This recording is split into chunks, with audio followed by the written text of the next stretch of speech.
नमस्कार, crime petrol देख रहे हैं आप। मैं हूं कैलाश बिस्ट। और उत्तरकाशी में जो भूकंप कल देर रात महसूस किया गया, उस भूकंप से लोगों की धड़कनें बढ़ गई। हालांकि इस भूकंप से कोई नुकसान नहीं हुआ, लेकिन एक बार लोग सोचने को मजबूर जरूर हो गए कि आखिर बार बार उत्तरकाशी में भूकंप आता क्यों है। हम आपको बताते हैं कि वैज्ञानिकों ने क्या कहा है। वैज्ञानिकों की माने तो उत्तराखंड से लेकर हिमाचल और जो हिमालय जो क्षेत्र है, ये क्षेत्र जोन 4 और जोन 5 में आता है, जिसके चलते यहाँ भूकंप की जो स्थिति है, लगातार भूकंप की स्थिति बनी रहती है। और उत्तरकाशी की बात करें, 1991 में उत्तरकाशी में जो भूकंप आया था, वो उत्तराखंड के सभी लोग बेहतर जानते होंगे कि कितने लोगों की मौत हुई थी।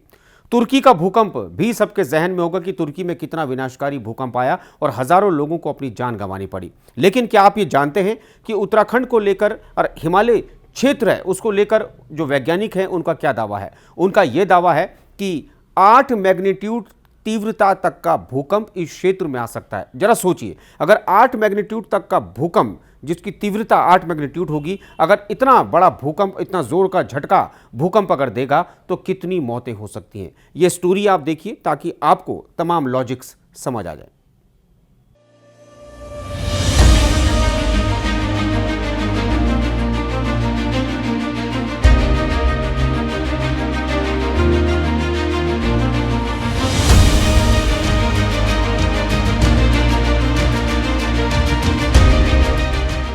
भूकंप का नाम सुनते ही रूह कांप जाती है। आज तक ऐसे ऐसे विनाशकारी भूकंप आए जिन्होंने देश और विदेश की धरती में खूब विध्वंस मचाया और कई लोगों को अलग अलग भूकंप में अपनी जानें गंवानी पड़ी। तुर्की का मंजर सभी को याद होगा कि कैसे वहां आए विनाशकारी भूकंप ने तुर्की की तस्वीर ही बदल डाली। जहां देखो वहां मलबे का सैलाब आज तक नजर आता है।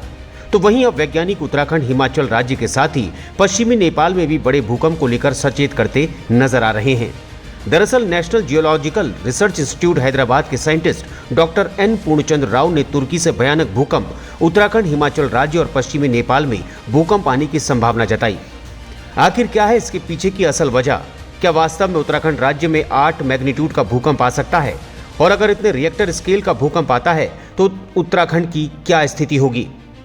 इसकी बानगी देखने को मिली उत्तरकाशी में, जहां एक बार फिर भूकंप आया। सुबह 5:40 पर भूकंप के झटके महसूस किए गए। भूकंप की तीव्रता रिक्टर पैमाने पर 3 मापी गई। भूकंप से किसी तरह के जान माल के नुकसान की खबर नहीं। भूकंप के झटकों ने लोगों की नींद उड़ा दी। इसका केंद्र उत्तरकाशी के मांडो के जंगलों में जमीन से 5 किलोमीटर नीचे था। पिछले महीने भी भूकंप के यहाँ 5 झटके महसूस किए गए। उत्तरकाशी में इससे पहले भी भूकंप के झटके आ चुके हैं। साल 1991 की विनाशकारी भूकंप की त्रासदी झेल चुके उत्तरकाशी जनपद में बीते मार्च महीने से भूकंप के झटके लगातार महसूस किए जा रहे हैं। 4 मार्च की देर रात को यहां भूकंप के 3 झटके आए, जिसकी तीव्रता रिक्टर स्केल पर 2.5 मापी गई। इसका केंद्र भटवाड़ी तहसील के सिरोर के जंगलों में था। यहां 8 मार्च को सुबह 10:07 पर भी भूकंप के झटके महसूस किए गए, जिसकी तीव्रता 2.5 मापी गई। इसके बाद 21 मार्च की रात 10:20 पर भूकंप का झटका आया।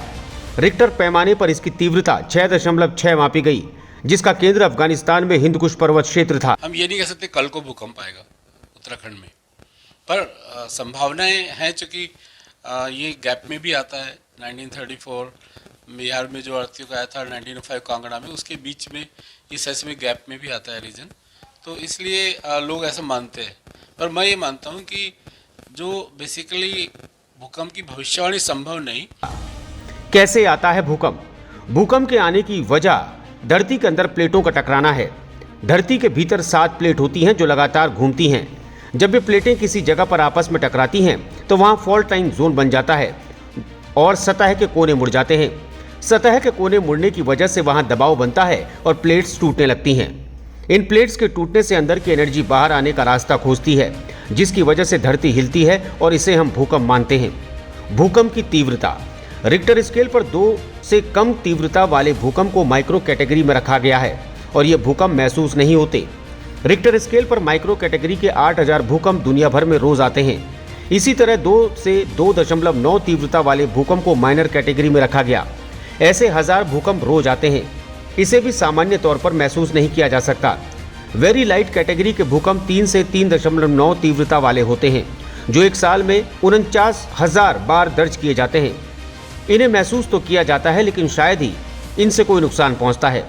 लाइट कैटेगरी के भूकंप 4 से 4.9 तीव्रता वाले होते हैं, जो पूरी दुनिया में एक साल में करीब 6200 बार रिक्टर स्केल पर दर्ज किए जाते हैं। इन झटकों को महसूस किया जाता है और इनसे घर के सामान हिलते नजर आते हैं। हालांकि इनसे ना के बराबर नुकसान होता है। तो अर्थक्वेक अगर होने लगेगा तो जो स्ट्रेन एक्युमुलेशन हुआ वो सब रिलीज ज्यादा हो जाएगा। लेकिन छोटा अर्थक्वेक में वो बहुत earthquake, billion and billion earthquake होना चाहिए।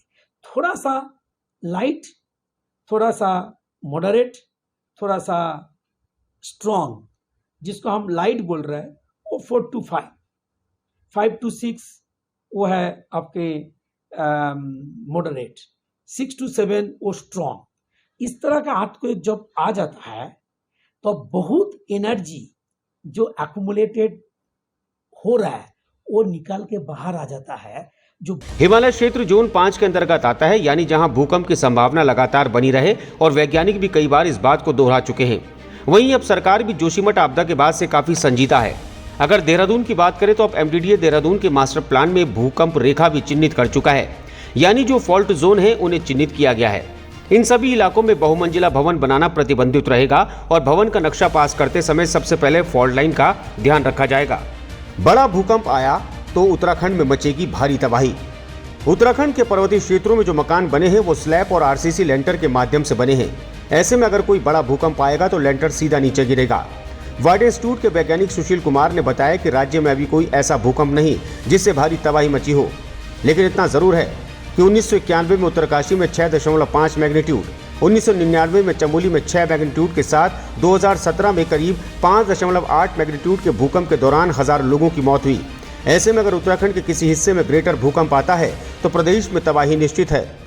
तो आपने देखा कि किस तरीके से वैज्ञानिकों ने अपनी बात रखी। वैज्ञानिकों ने साफ तौर पर कहा कि ये जो जोन है ये 4 और 5 श्रेणी में आता है, लिहाजा इस जोन को जो सिस्मिक ये जोन है और सिस्मिक जोन में जो रह रहे लोग हैं उनके लिए भूकंप का खतरा हर वक्त मंडराता रहता है। और इससे पहले जो भूकंप आए हैं वो इस बात की बानगी पेश करते हैं कि कई भूकंप आए हैं और कई भूकंप आगे भी आ सकते हैं, लेकिन एक्चुअल में बड़ा भूकंप कब आएगा इसकी भविष्यवाणी करना बहुत मुश्किल है। लेकिन हाँ, इसके अलावा अगर उत्तराखंड में राजधानी देहरादून के एमडीडीए की बात करें तो एमडीडीए ने एक नया फॉर्मूला इस वक्त अख्तियार किया है कि जो डिजिटल मैप इस वक्त बनाया जा रहा है देहरादून का, उस डिजिटल मैप में अब वो इलाके चिन्हित होंगे जो इलाके सिस्मिक जोन में आते हैं या फिर फॉल्टी इलाके उनको हम कह सकते हैं कि अगर उस इलाके में भूकंप आता है तो वहां पर बहुमंजिला इमारतें नहीं बन सकती हैं। और ये पूरा श्रेय जाता है वहां के जो वीसी हैं बंशीधर तिवारी, और बहुत ही डायनेमिक अधिकारी हैं। कई विभाग उनके पास हैं, सूचना का महत्वपूर्ण विभाग भी उनके पास है। 24 घंटे मुख्यमंत्री के आजू बाजू रहते हैं, या फिर यूं कहें कि मुख्यमंत्री की मुंह, नाक और कान बंशीधर तिवारी को कहा जा सकता है। और अब उनके पास सबसे बड़ी जिम्मेदारी और चुनौती ये होगी कि अगर जो सिस्मिक जोन है, जो फॉल्टी जो एरियाज हैं, अगर वहां पर खुदा न खास्ता कोई बिल्डर वहां पर अगर जमीनें ले लेता है और बिल्डर अगर दबाव बनाता है, अगर चाहे पॉलिटिकल दबाव वहां पर बने या अन्य तरीके से दबाव बने, तो बंशीधर तिवारी किस तरीके से उस दबाव को झेल पाएंगे, ये सबसे बड़ी चुनौती उनके पास होगी, क्योंकि ये दबाव उनको झेलना ही होगा। और ये दबाव अगर वो झेलते हैं तो सिस्मिक जोन में जो मौतें हो सकती हैं भूकंप आने से, उन मौतों को रोका जा सकता है। बहरहाल, आपको स्टोरी कैसे लगी हमें ज़रूर बताइएगा। अगर आपने हमारे चैनल को अभी तक सब्सक्राइब नहीं किया है तो हमारे चैनल को सब्सक्राइब कीजिए। बाकी खबरों के लिए आप देखते रहिए क्राइम पेट्रोल। मुझे और मेरी टीम को दीजिए इजाज़त। नमस्कार।